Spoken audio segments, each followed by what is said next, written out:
오늘 우리에게 주시는 하나님의 말씀 보시겠습니다. 신약성경 요한계시록입니다.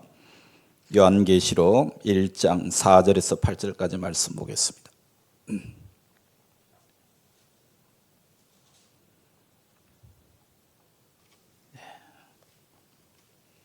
다 찾으신 줄 알고 우리 같이 한 목소리로 합독하겠습니다. 요한은 아시아에 있는 7교회에 편지하노니 이제도 계시고 전에도 계셨고 장차 오실리와 그의 보좌 앞에 있는 7 영과 또 충성된 정인으로 죽은 자들 가운데에서 먼저 나시고 땅의 임금들의 머리가 되신 예수 그리스도로 말미암아 은혜와 평강이 너희에게 있기를 원하노라. 우리를 사랑하사 그의 피로 우리 죄에서 우리를 해방하시고 그의 아버지 하나님을 위하여 우리를 나라와 제사장으로 삼으신 그에게 영광과 능력이 세세토록 있기를 원하노라. 아멘. 볼지어다 그가 구름을 타고 오시리라. 각 사람이 눈이 그를 보겠고 그를 찌른 자들도 볼 것이요 땅에 있는 모든 족속이 그로 말미암아 애곡하리니 그러하리라. 아멘. 주 하나님이 이르시되 나는 알파와 오메가라. 이제도 있고 전에도 있었고 장차 올 자요 전능한 자라 하시더라. 아멘.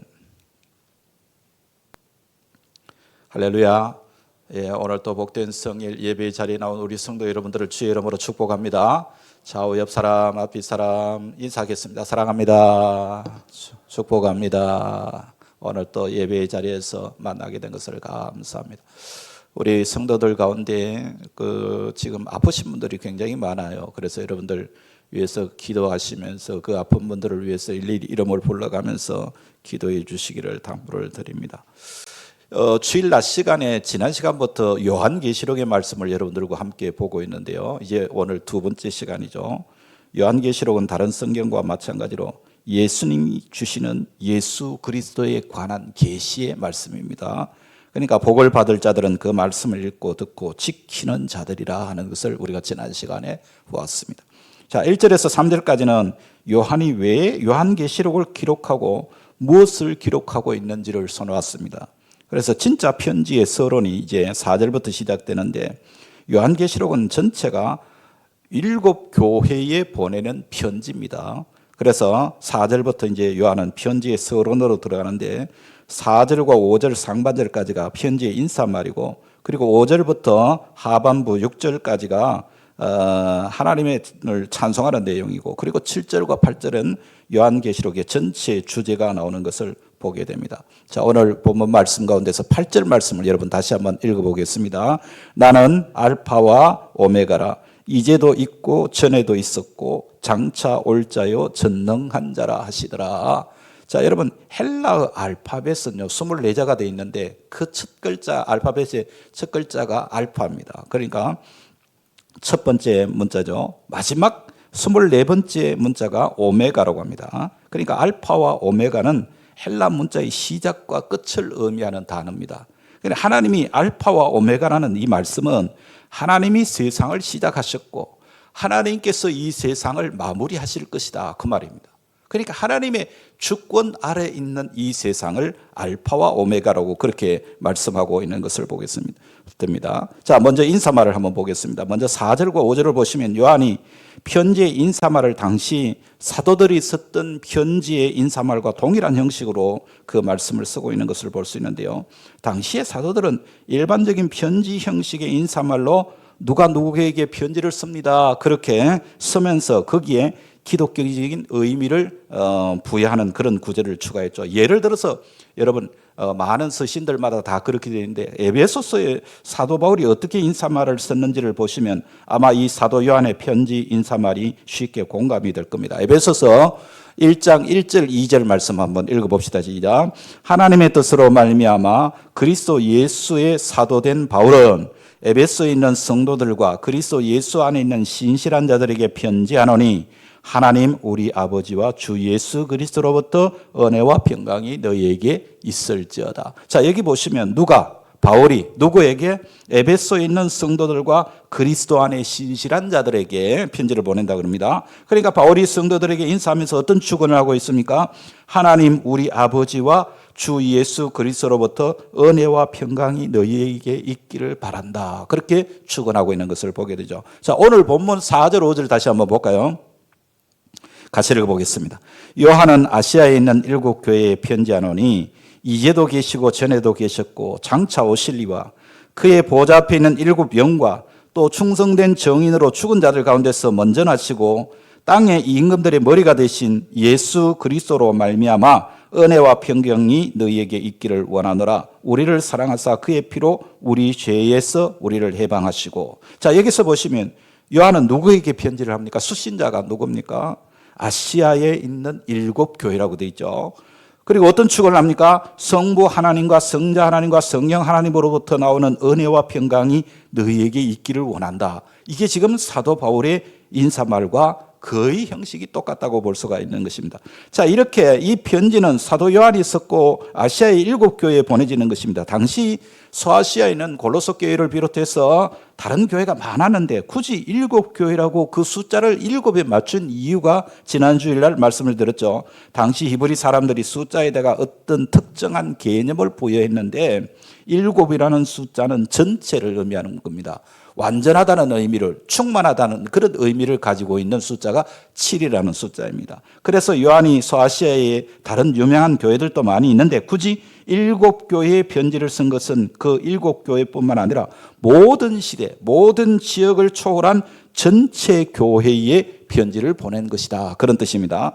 자, 각 교회에게 메시지를 전하고 그 마지막마다 귀 있는 자는 성령이 교회들에게 하시는 말씀을 들을지어다. 그렇게 말을 마치는 것을 보게 됩니다. 자, 여기서 발신자가 누구요? 성령 하나님입니다. 수신자는요? 교회들입니다. 어떤 특정한 지역적인 교회를 지칭하는 것이 아니다. 그런 이야기죠. 자, 이렇게 이 요한계시록은 7교회에게 쓴 편지라고 기록이 되어 있지만 전체 교회에 주시는 그런 편지거리인 겁니다. 오늘 우리에게도 여전히 적용되는 귀한 편지라는 것이죠.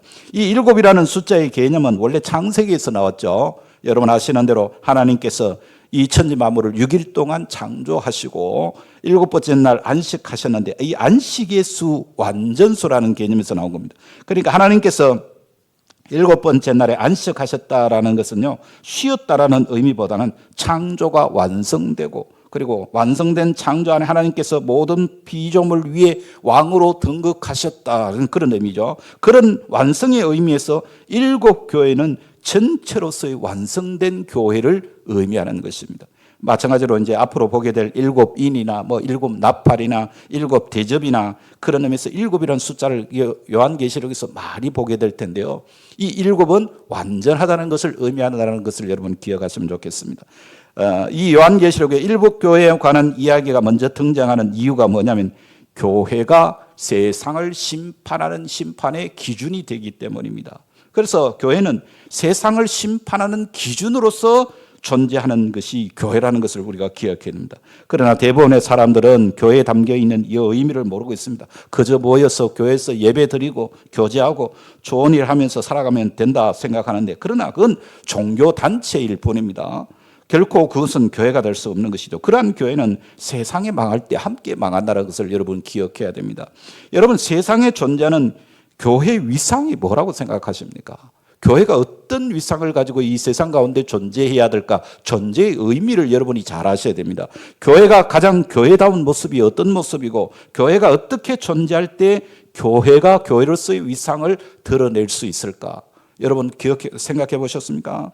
이건 교회로 모이는 우리에게 매우 중요한 문제입니다. 이걸 모른다면 우리는 모여도 교회로 모이는 것이 아니라 단지 인간 종교단체로 모이는 것에 지나지 않고 그저 예배 드리는 것 같지만 그 예배를 통해서 우리의 취미 생활에 그치는 그런 종교 생활이 될 가능성이 많습니다. 여러분 교회 위상이 뭡니까? 건물입니까? 수천 명, 수만 명 모이는 숫자입니까? 아니면 굶주림 사람들에게 전심 대접하고 구제하는 것이 교회입니까? 어떤 게 교회예요? 우리는 하나님이 교회를 세우신 이유를 분명히 알아야 됩니다. 그 이유를 알아야 우리를 교회로 모이게 하신 이유를 알 것이고 그래야 우리가 교회로 모여서 뭘 어떻게 할 건지를 우리가 분명히 아는 것 아니겠습니까?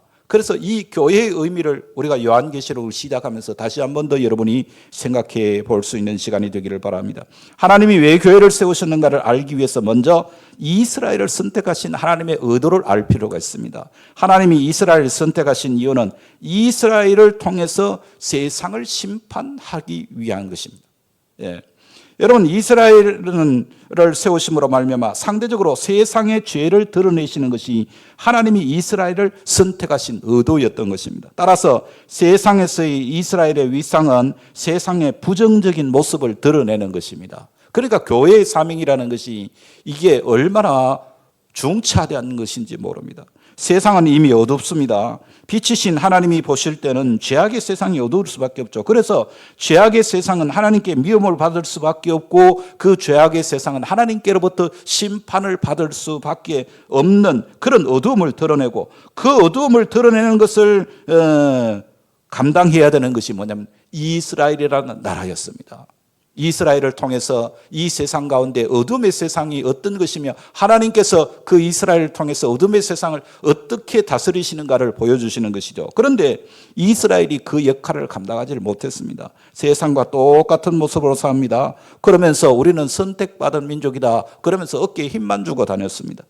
결국 세상과 똑같은 부정적인 모습만 드러낼 때 하나님은 그 이스라엘도 세상과 함께 심판을 하신 거예요. 그래서 우리는 이 성경을 읽으면서 하나님께서 우리에게 왜 나를 부르시고 하나님께서 이 죄악 세상에 하나님의 자녀로 세워주셨는지의 의미를 바르게 알지 못하면 신앙생활을 바르게 할 수 없습니다. 교회 역시 마찬가지죠. 교회는 어둠을 드러내기 위해서 세상에 존재하고 있습니다. 이것이 교회가 가지고 있는 묵시적인 의미예요. 그런데 여전히 오늘날 교회들 가운데 교회가 세상의 지탄의 대상이 되고 세상보다 더 어두움의 그런 모습을 가지고 살아간다면 그건 하나님의 심판의 대상이 될 수밖에 없는 것입니다. 그래서 우리가 아무리 인간편에서 이 하나님의 심판을 대비한다고 하더라도 우리 인간의 힘으로는 하나님의 심판을 막아낼 수 없습니다. 아무리 대비하고 준비한다고 해도 심판은 하나님의 의도대로 철저하게 시행되는 것이 하나님의 심판인 것이죠. 그러므로 우리가 생각해야 될 것은 교회가 부흥했느냐 그게 아니라 교회가 교회로서의 위상, 즉 존재의 의미를 가지고 있느냐 이걸 물어야 됩니다. 이것을 말해주는 것이 오늘 바로 7교회에 쓴 편지의 내용이에요. 이 편지의 내용을 읽어보면 오늘 교회가 교회로서의 그 삶의 의미를 바르게 감당하며 하나님께서 교회로 불러주신 그 의미를 제대로 살아내고 있는가를 우리가 확인해야 한다는 것이죠. 자, 그렇다면 무엇이 교회다운 교회일까요? 오직 주님만 믿으라는 겁니다. 예. 여러분, 예수님의 피의 흔적을 가지고 고난의 길도 마다하지 않는 것, 이게 교회입니다. 그래서 교회는 세상에서의 성공보다 예수 그리스도를 증거하고 주님이 걸어가신 십자가의 길을 걸어가면서 그 가운데서 고난을 기뻐하는 삶을 살아가는 것이 바로 교회의 모습인 것이죠. 자, 그 다음으로 축원의 내용을 한번 보겠습니다. 그 축원의 내용을 보면은 사도 바울의 서신의 인사말처럼 성삼위 하나님으로부터 오는 은혜와 평강을 빌고 있죠. 값없이 공짜로 우리에게 주시는 하나님의 선물이 은혜입니다. 예. 그런데 평강은 그 은혜로 말미암아 생기게 되는 하나님의 백성들의 마음의 상태를 말하는 것이죠. 자, 그래서 그것은 삼위 하나님으로부터 오는데 요한이 교회들에게 은혜와 평강을 전하는데 그 은혜와 평강은 성부 하나님으로부터 오는 것이고 성령 하나님으로부터 오는 것이고 성자 하나님으로부터 오는 것이라고 한 분 한 분을 설명하고 있는 것입니다. 그래서 요한은 다른 신과는 도저히 비교할 수 없는 불변하시는 역사의 하나님을 묘사하시기를 뭐라고 표현합니까? 이제도 계시고 전에도 계셨고 장차 오실이라 그렇게 말씀하고 있습니다. 그 하나님은 신실하신 언약을 한 번도 파기하지 않으시고 또 이루신 분이고 이루고 계신 분이고 앞으로 이루어 가실 분이라는 사실을 교회에게 선포하고 있는 것이죠.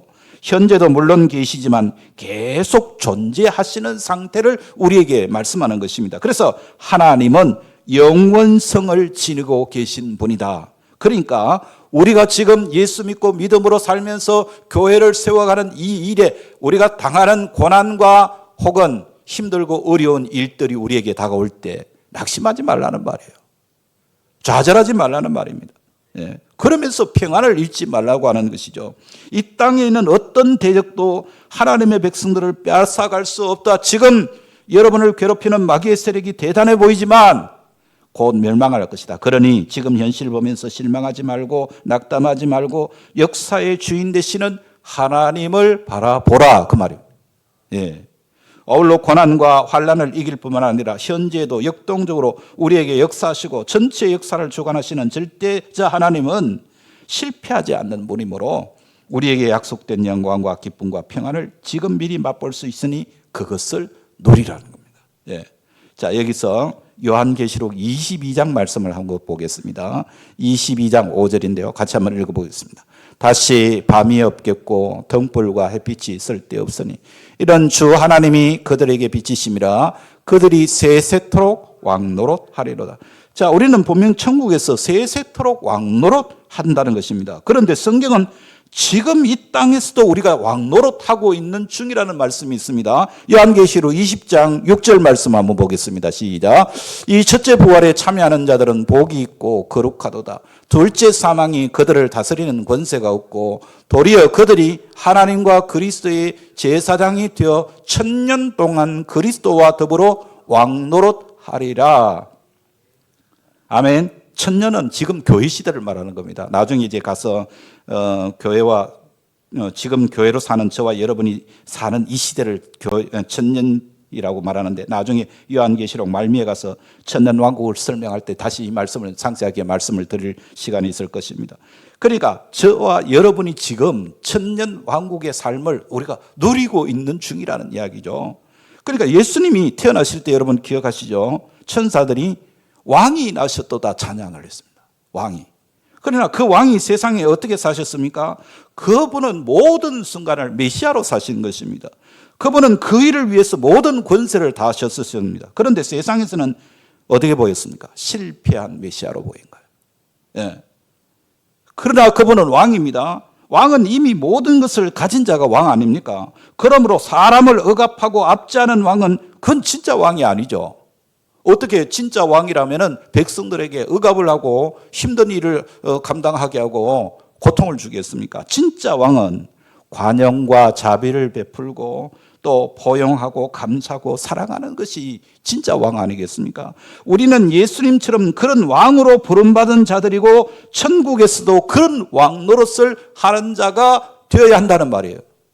네. 요한복음 17장 예수님의 대제사장적인 기도문을 보면요. 그 예수님은 하나님께 기도하기를 예수님께서 이 땅에 살다 가신 그 모습 그대로 이 땅에는 하나님의 백성들이 그렇게 살게 해달라고 기도하시는 모습을 우리에게 보여주고 있습니다. 그러니까 예수님께서 보여주신 그 모습 그대로 예수님도 우리를 세상에 보내셨다고 말씀하는 것이죠. 세상적으로는 보잘것없지만 주님께서는 왕이셨던 것 같이 여러분이 이 세상에 보잘것없는 모습으로 살고 있다고 할지라도 예수님께서 사신 그 삶을 살아내고 계신다면 여러분은 지금은 왕노릇 잘하고 계시는 줄로 믿습니다. 예수 믿는 사람이 가진 것이 없고 배운 것이 없고 또 권세가 없고 없는 것 투성이지만 그러나 내 속에 계시는 예수 그리스도로 말미암아 양보하고 사랑하고 긍휼히 여기고 포용하고 품어주는 그런 삶을 살아가는 것이 진정한 왕의 삶의 모습이라는 것을 여러분 잊으시면 안 됩니다. 여러분 요한계시록을 통해서 여러분에게 운명지진 그 영광과 기쁨과 승리와 평안을 삶의 내용으로 과정으로 누리고 있는가, 믿음으로 지켜내고 있는가를 확인해 보셔야 됩니다. 고난과 역경이 다가와도 힘들고 병들어도 여러분 믿음으로 살아내지 못하고 있다면 다시 한 번 더 성경의 확실한 언약을 마음에 새겨서 여러분 용기를 얻고 세임을 얻어서 은혜와 평강을 누리는 삶을 살아가는 우리 모든 성도들이 되시기를 축복합니다. 이것이 계시록이 기록된 목적이에요. 아이고 하나님 왜 나는 믿음의 삶을 살면서도 이렇게 힘들고 어렵습니까? 힘들고 어려워도 주님만을 신뢰하라는 거예요. 그럴 때 그게 놀라운 역사가 나타나는 것입니다. 이 요한계시록을 받아서 읽던 초대교회 성도들은요 엄청난 핍박과 박해를 받고 있었습니다.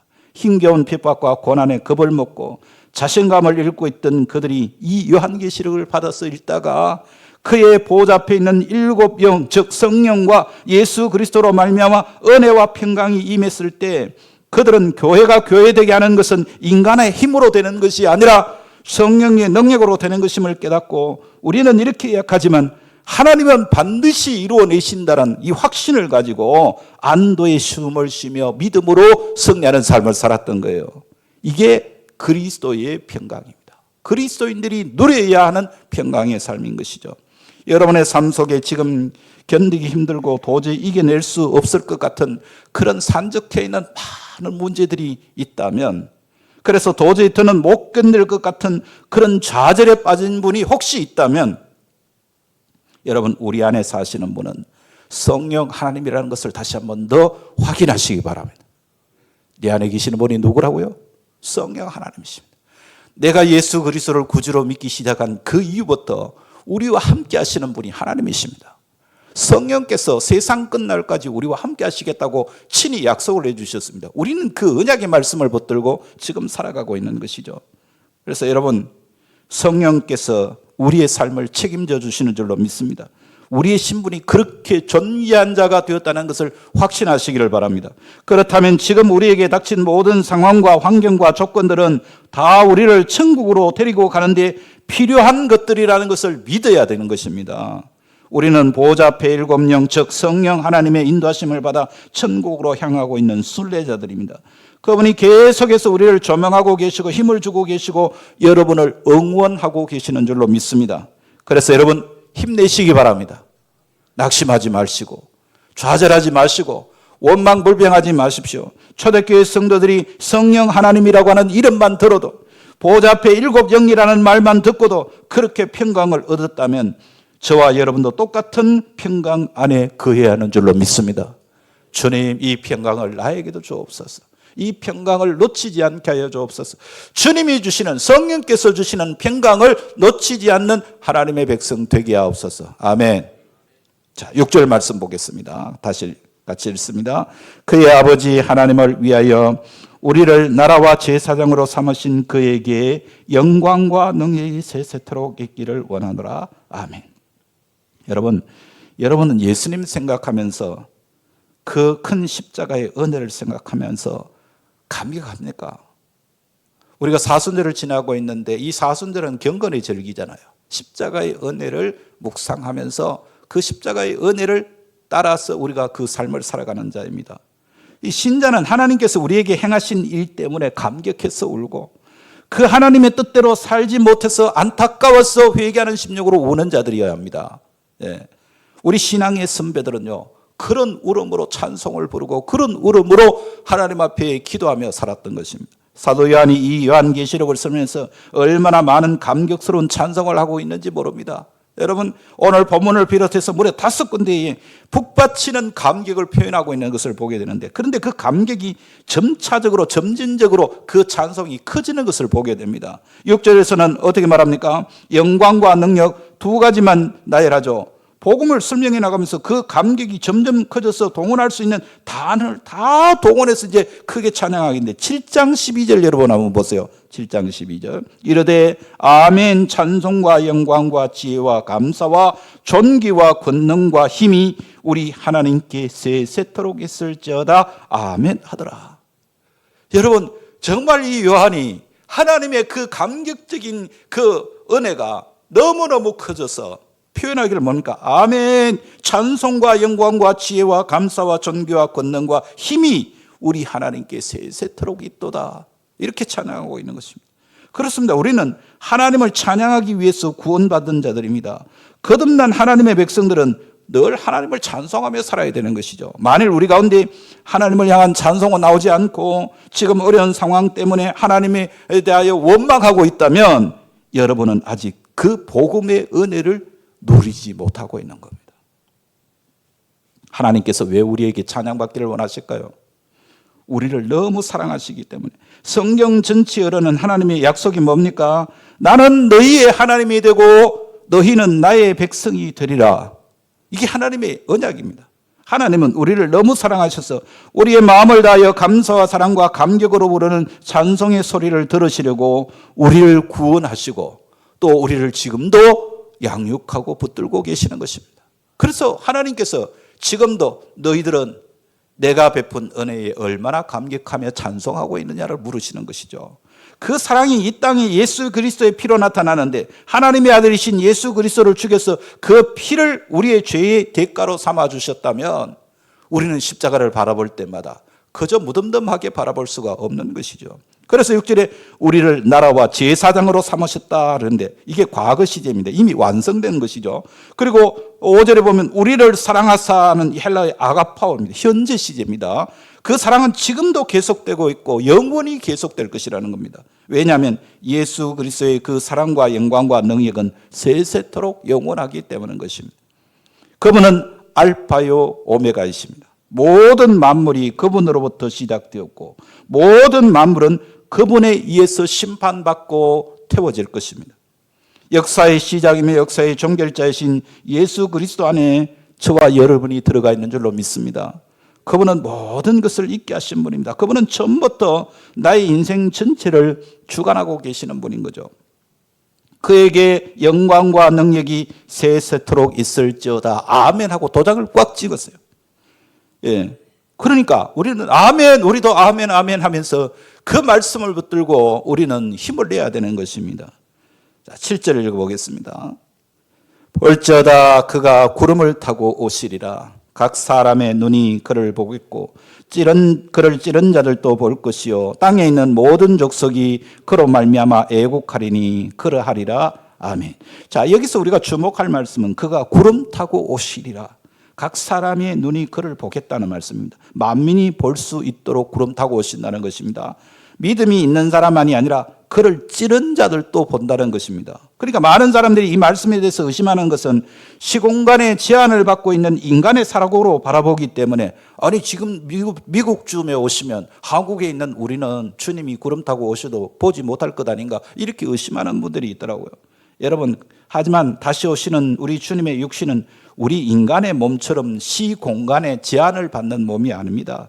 사도 바울이 지적한 대로 그것은 부활하사 변화되신 신령한 몸이죠. 그래서 주님께서 부활 후에 잠겨있던 방 안에서 두려워하던 제자들에게 나타나신 사실을 여러분 기억하시죠? 주님의 몸은 시공간의 제한을 받지 않습니다. 그러므로 주님은 번개가 동편에서 나서 서쪽까지 번쩍임 같이 모든 사람이 볼 수 있도록 재림하실 줄로 믿습니다. 네. 그러므로 주님께서 만민이 볼 수 있도록 재림하신다는 이 성경 말씀을 우리는 조금도 의심하지 말아야 되겠습니다. 자, 그리고 8절 말씀 같이 읽어봅니다. 주 하나님이 이르시되 나는 알파와 오메가라. 이도 있고 전에도 있었고 장차 올 자요 전능한 자라 하시더라. 여러분 과학이 발달하고 지식은 놀라운 진보를 이루어가고 있습니다.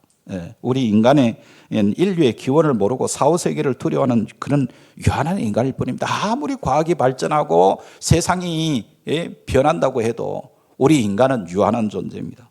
모든 사람은 삶의 시작과 또 동시에 끝을 향해 달려가는 한계 속에서 살아가는 존재라는 것을 알아야 됩니다. 이런 한계 속에서 살아가는 우리에게 예수님이 뭐라고 말씀하십니까? 나는 처음이요 나중이다. 네. 예수님의 이름은 알파와 오메가다. 그분은 다 이루시는 하나님, 영원하신 하나님이라는 말씀이죠. 그래서 우리가 주님의 이름을 붙들면 그 주님의 도우심으로 인해서 우리의 삶에 주님의 놀라운 은혜가 부어질 줄로 믿습니다. 예. 주님 안에서 평안을 누리게 될 것입니다. 또한 구원의 역사를 완성하게 될 그날을 우리는 체험하게 될 줄로 믿습니다. 예수님이 주신 구원의 선물은 여러분 우리의 자격이나 상태에 따라 달라지는 불안한 구원이 아닙니다. 여러분 우리는 그분 안에서 영원한 구원을 얻었습니다. 알파와 오메가 되신 주님과 동행함으로 인생의 한계를 넘어서 영생의 복을 누리며 승리하는 우리 성도들이 다 되시기를 주님의 이름으로 축복합니다. 마지막으로 제가 말씀을 맺기 전에 성경 한 구절을 여러분들과 다시 읽고 말씀을 맺겠습니다. 요한계시록 22장 12절 13절입니다. 같이 읽습니다. 보라 내가 속히 오리니 내가 줄 상이 내게 있어 각 사람에게 그가 행한 대로 갚아주리라. 나는 알파와 오메가요 처음과 마지막이요 시작과 마침이라. 아멘. 기도하겠습니다.